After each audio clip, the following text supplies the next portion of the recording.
কাপড় দিয়ে ঢাকা হয়েছে। সব মানুষ বলার চেষ্টা করছে যে তার অন্ডকোষ, পুরুষের যে অন্ডকোষ, এটি ফাটিয়ে দেওয়া হয়েছে, নষ্ট করে দেওয়া হয়েছে, ইত্যাদি নানা রকম কথাবার্তা। কেউ কেউ বলছেন যে তিনি হয়তো বেঁচে নেই, এই ধরনের কথাবার্তা হচ্ছে।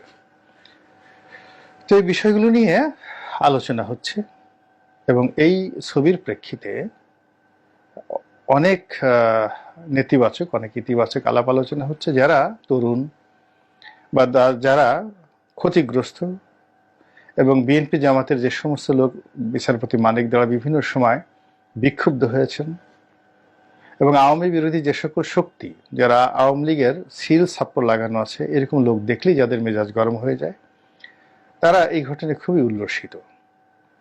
কিন্তু আমাদের এই সমাজের যারা নীতি নির্ধারণী এলিট, সেটা সাবেক আমলা, সাবেক বিচারপতি, বর্তমান বিচারপতি, বর্তমান আমলা, সুদী সমাজ, বড় বড় ব্যবসায়ী, সমাজ যারা পরিচালনা করেন এবং সমাজের নেতৃত্ব এবং কর্তৃত্ব যাদের হাতে, তারা সবাই এই ঘটনায় নিদারুণভাবে অপমানিত হয়েছেন, বিক্ষুব্ধ হয়েছেন এবং যার যার অবস্থান থেকে এটা নিয়ে খুবই তিক্ত আলাপ আলোচনা তারা করছেন, যা কিনা এই মুহূর্তে ইউনূস সাহেবের যে সরকার, ডক্টর ইউনূস সাহেবের যে সরকার, সেই সরকারের জন্য খুবই বিব্রতকর। এর কারণ হলো যারা এই সমালোচনাগুলো করেছেন তারা সবাই হাসিনা বিরোধী।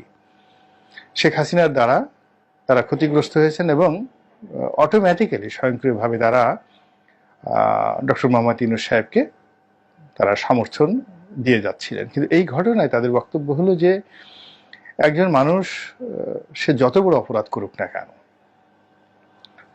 জাস্ট একটা উদাহরণ দিই, যেমন অনেক বছর যুদ্ধ করেছেন ব্রিটিশরা নেপোলিয়ন বোনাপার্টের বিরুদ্ধে, সমস্ত ব্রিটিশ সাম্রাজ্যকে তছনছ করে দিয়েছেন তিনি। কিন্তু তিনি যখন ধরা পড়লেন, তাকে কিন্তু সম্রাটের মর্যাদা দিয়ে তাকে বন্দি রাখা হয়েছে এবং ওইভাবে তাকে একা রাখা হয়েছে, কিন্তু সেন্ট হেলেনা দ্বীপে তাকে সম্রাটের মর্যাদা দিয়েই কিন্তু বন্দি রাখা হয়েছে। এটি রাষ্ট্রীয় কালচার। যুদ্ধ করতে করতে ভারতের মহান বীর টিপু সুলতান, তিনি ইংরেজদের সাথে যুদ্ধ করতে করতে তিনি যুদ্ধক্ষেত্রে প্রাণ হারালেন। তো সৈনিকরা যখন তার লাশ পেল, সঙ্গে সঙ্গে তারা কিন্তু সেই লাশের ধারের কাছে যাওয়ার সাহস দেখালো না। তারা কমান্ডার ইন চিফ, যুদ্ধের ময়দানে কমান্ডার ইন চিফ তাকে খবর দিলেন এবং কমান্ডার ইন চিফ এসে প্রথমত টিপু সুলতানের সেই লাশের সামনে দাঁড়িয়ে তাকে স্যালুট করলেন সামরিক কায়দায়। তারপর অত্যন্ত সম্মানের সাথে তার সেই মরদেহটা তিনি তুলে নিলেন এবং সিনিয়র অফিসারের কাঁধে নিয়ে যথাযোগ্য মর্যাদায় তাকে দাফন কাফন করলেন। এটা হলো রাষ্ট্রের কালচার। তো সেই যে কালচার, সেই কালচারের জায়গাটা থেকে বের হয়ে এই গত কয়েক দিনে আমরা যে সকল কর্মকাণ্ড করলাম, আচ্ছা বলেন তো, শেখ হাসিনার যখন ক্ষমতা ছিল, তিনি কি ইচ্ছে করলে মির্জা ফখরুল সাহেবকে মাথায় হেলমেট পরিয়ে, তারপরে হ্যান্ডকাপ পরিয়ে তিনি কি অপমান করতে পারতেন না? এই কাজটি তিনি কখনো করেছেন? তিনি কি ডক্টর ইউনূসকে আদালতে নিয়েছেন, হয়রানি করেছেন? খুবই মানে আমরা আমাদের দৃষ্টিতে দৃষ্টিকটু বিষয়। কিন্তু বাংলাদেশের প্রেক্ষাপটে যদি সুদীর্ঘ কাল ধরে ধরেন, ইতিহাস ঐতিহ্যের দিক থেকে আনিসুল হক আইনমন্ত্রী সাবেক এবং যাকে বলা হয় সালমান এফ রহমান, পারিবারিকভাবে, সামাজিকভাবে, অর্থনৈতিকভাবে তাদের যে সম্মান বাংলাদেশে, এই সম্মানের সঙ্গে এখন ডক্টর ইউনূস নোবেল পুরস্কার পেয়েছেন, ভালো কথা। তারপরে মার্কিন যুক্তরাষ্ট্রের প্রেসিডেন্ট তাকে সম্মান করে, ভালো কথা। কিন্তু বাংলাদেশের প্রেক্ষাপটে যদি বলা হয় ডক্টর ইউনূস সাহেবের আব্বার নাম কি, আপনারা কয়জন বলতে পারবেন বলেন তো? কিন্তু সালমান এফ রহমানের বাবার নাম কি? আহমেদ ফজলুর রহমান। পাকিস্তানের একেবারে শুরুর দিকে সেন্ট্রাল গভর্নমেন্টের তিনি কেন্দ্রীয় মন্ত্রী ছিলেন। আনিসুল হকের বাবার নাম কি? সিরাজুল হক। বাংলাদেশের মধ্যে যেই কয়জন সবচেয়ে নাম করা আইনজীবী ছিলেন স্বাধীনতার পর এবং স্বাধীনতার আগে, মানে যারা জন্মগ্রহণ করেছেন, তাদের মধ্যে তিনি প্রধানতম। এমনকি ডক্টর কামাল সাহেবের চাইতেও এরা অনেক সিনিয়র ক্রিমিনাল লতে।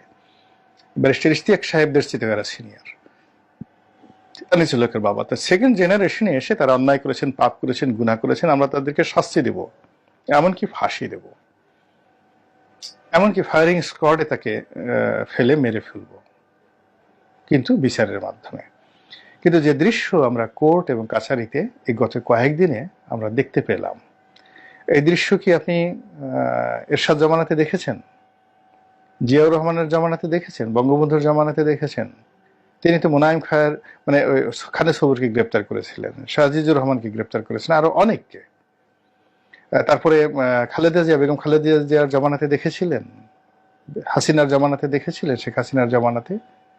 তাহলে এই যে জমানাটা আসলো, এই জমানাতে যা কিছু হচ্ছে সবসময় হলো, দেখুন, যা কিছু মন্দ কাজ এটা 100 গুণ মন্দ হয়ে ফিরে আসে। অতীতে বিএনপি সরকার যা করেছে তার চেয়ে খারাপ কাজ করেছে 111-এর সরকার। 111-এর সরকার যে কাজ করেছে তার চেয়ে খারাপ কাজ করেছে শেখ হাসিনার সরকার। শেখ হাসিনার সরকার যে খারাপ কাজ করেছে তার সাথে এখন যদি খারাপের পরিমাণটা বেশি হয়, তাহলে অভ্যুত্থানের শুভ ফল কি, পরিণতি কি, ভবিষ্যৎ কি? এবং পৃথিবীর সব অভ্যুত্থান যে সফল হয়, সব বিপ্লব যে সফল হয়, তাও কিন্তু নয়। তাহলে এই যে এখন যা কিছু হচ্ছে, এটির যে নেতিবাচক ক্রিয়া এবং প্রতিক্রিয়া, এটি আপনার এবং আমার উপর যদি আগামী দিনগুলোতে আসে, তাহলে কি হবে আমাদের জীবনে বলুন তো? কেউ কি কখনোই কোনো স্পর্শকাতর পদ পদবিতে বসতে সাহস পাবেন? এখন যিনি আইজি সাহেব আছেন, এখন যিনি র্যাবের ডিজি আছেন, এখন যিনি সেনাপ্রধান আছেন, এখন যিনি প্রধান বিচারপতি আছেন, তো আগামী দিনগুলোতে তাদের মনে এই দৃশ্য দেখে কি ধরনের চিন্তা আসবে, কি ধরনের আতঙ্ক আসবে? অনেকে অনেক কথা বলতে পারছেন না, অনেকে এই অবস্থার কারণে ঠিক দায়িত্ব এবং কর্তব্য পালন করছেন না। কিন্তু আমরা যারা সাধারণ জনগণ, আমরা যদি আওয়াজ না তুলি, তাহলে এটা তো একটা মন্দ উদাহরণ হয়ে থাকলো।